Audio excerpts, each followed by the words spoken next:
Thanks for joining us tonight as the number of law enforcement agencies that have pulled their school resource officers now stands at 31. They joined together today to renew their call for a special session to clarify and change the new student restraint law. Lou Goose was there. Yeah, Lauren, groups representing Minnesota sheriffs, police chiefs, and officers, including SROs, described how the new law is affecting schools, while a top Democratic leader says it's not necessary to alter the law.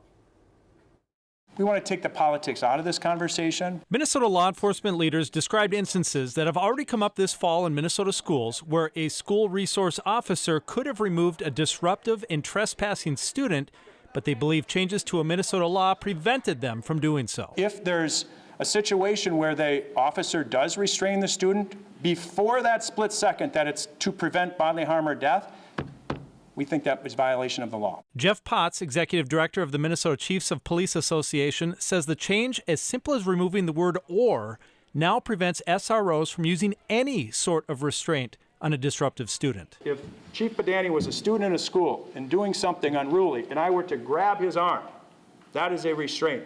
That is not permissible under the new law. As a result, 31 police departments and sheriff's offices have now removed SROs from Minnesota schools because of what they interpret to be an added liability. It sounds to me like there is some conflating of the two different statutes. Democratic House Speaker Melissa Hortman says the legislature did not change the law regarding officer use of force, so she doesn't believe any changes are needed because SROs are police officers. Since our laws already say that is the standard, I don't know that it would make sense to come back in and put another sentence that says the exact same thing. But the law enforcement leaders disagree and continue to say the law needs to be fixed to get SROs back into schools. This new law creates a different standard.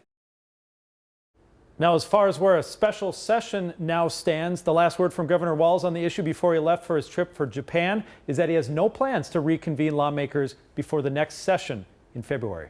Lauren. Lou, thank you.